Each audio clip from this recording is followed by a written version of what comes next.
Hey, Dragon Sworn White Cloaks. Anybody else finding this video? Welcome to the channel. I wanted to take a look at, well, a few things actually. Not much going on with the Wheel of Time. It's not quite clear if there's a third season or not. There were reports that there were, and then apparently those reports were false. Maybe they're just trying to drum up some interest in laying these false reports out there to see if actually anybody wants a season three. Well, guess what? No, we don't want a season three. We don't even want a season two. Well, there's a few things I wanted to look at real quick here today. And I saw this article because, again, there isn't much out there right now. But I guess there is a interview with the actor that plays Faux Tom, uh, where he's talking about the song that he sung that was, well, let's just put it this way. It was not great. Everybody, Thom Merrilin is supposed to be like this boisterous guy, and I get they're going for a darker thing, but Tom literally is supposed to take over a room, not depress it into submission. Like, when Tom's there, whether he's singing or performing tricks or telling stories, is everybody's supposed to be captivated and on the edge of their seats, waiting for the next line to come out of his mouth, and just in it, right? Ready to erupt. And he's like, basically, he's like a rock star. I mean, let's be real. He's like, Gleeman are famous the world travel, and they're the worldwide. Everywhere they travel, people buy them food. They get free stays at inns. They get whatever they want because they bring in so much business for these inns and places because of their talent. And everybody wants to see a Gleeman because of all the fun and excitement there is that comes with that. Now, of course, we didn't get any of that in this show. It was a depressing song, which I guess I didn't like the rendition. I don't see why. I mean, was he paid to do it? I guess. I don't know. It's one of those not very clear. He just sort of sits down and performs and then walks away. I guess he's supposed to be a regular performer there, but, I don't see why. Nobody was clamoring to get at him till after he performed. And, it's not really the Tom I expected or wanted to see. I don't need a down-to-earth, gritty Tom. I want the... because there's you forget there's two sides to Tom. If anybody's read the books, Tom is basically the Gleeman facade is hiding all of the things that Tom is capable of doing. Being a Gleeman gets him access to a lot of things. He is a masterful political strategist and all that stuff. And being the Gleeman gains him access to all sorts of things. But he's absolutely fantastic at it, and everybody is so distracted at having fun and him just being a great performer that they spill whatever the heck they want to him, right? Because they just want to get that next story in. So the interview goes on to basically talk about how they did a studio version, and they ended up taking the take that he did on set, which fine, whatever. I'd love to hear the studio version because maybe it was better than the live rendition, but whatever. If that's what they're going for, maybe they thought he nailed it, so good for them. But the thing that sort of wanted me to talk about this was I got to the end of this article, and where is it? It's worth pointing out that Willem's version of the Gleeman is indeed on the darker side, especially when compared to the version described in Robert Jordan's Wheel of Time novels. Yeah, the only Wheel of Time, Robert Jordan's Wheel of Time novels. Okay, I love how they're prefacing this now. They gotta say Robert Jordan's Wheel of Time novels because the show has nothing to do with the Wheel of Time at all, right? So, which fits in the overall tone of the show. I wanted him to be more gritty, have a different kind of sexiness or whatever.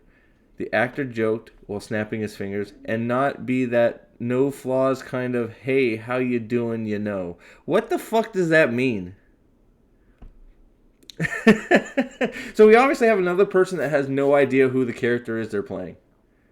Because if you think that, look, Thom carried his own type of sex appeal. He had no problem getting women, okay? No problem getting women if he wanted them. You know, he had women half his age hanging around trying to learn his tricks and be with him. So Thom had his sexiness, his own type of sexiness, right? So he had sex appeal, all right? And Thom had plenty mountains of flaws. That was what makes Thom so interesting. All the mistakes he's made, all the things he's done, all the flaws in his past, all the mistakes he's made, and all the things that he does because of things that happened to him in the past or things that he did in the past, you know, affect his actions in the book that we're reading.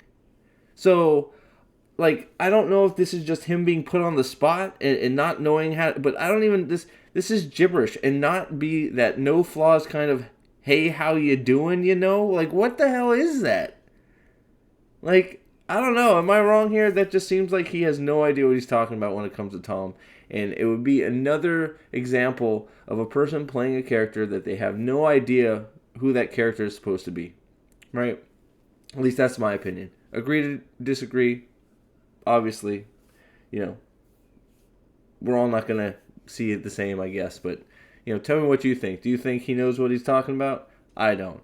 So, and then I wanted to leave you on, you know, I found it funny because there was this, I found another article that was talking about the, I guess animation reel pre special effects was released. And they were touting about the different look of the Seanchan preview. So I found the clip, and of course it's, you know, it's a rough draft, but I found something extremely funny on it. So we're gonna bring up the Seanchan part here, okay? So we brought up the Seanchan part, and let's move it back a little bit. There's this poor little girl that is collecting shells. The Seanchan do not like girls collecting shells. They hate that so much. So we're gonna play this render. Okay, you got all the Seanchan ships coming, and then this is gonna be the part that it just made me laugh. So it's silly, but it made me laugh. So okay, here we go. So they start whipping them to shit to channel, and then this weird goo stuff comes out. I mean, I know that's supposed to be channeling, but it looks so fucking weird. And then they shoot their goo out of their chests, and it makes the giant child killing wave. Oh, poor little girl. Oh my god. But the thing, I mean, it just looks so, I mean, I don't know. I'm being childish, but I don't care. But so I just think, so Amazon thinks that it's obviously better to gag women than to whip them into channeling. Because originally they wanted to whip the shit out of them to get into the channel. So it's better to gag them than to have leashes on them, I guess. So it's like, I don't, like, either way, like, none of these is going to be a good choice for the Twitter crowd. You're going to lose on every one of them. So just, why don't you just stick to the source material and just leave the collar. Make it just a, you know, you don't even have to do the chain collar part. Just give them a little necklace and have a little bracelet on the hand of the Suldamna. I can never pronounce it. But, you know, give the holder, the controller, just a bracelet, and give the damne or whatever, a collar, just a necklace, and problem solved, right? I mean, the book even does it that way, right? They discover that you can do it that way. So why not just have the necklace in the bracer that controls the channeler?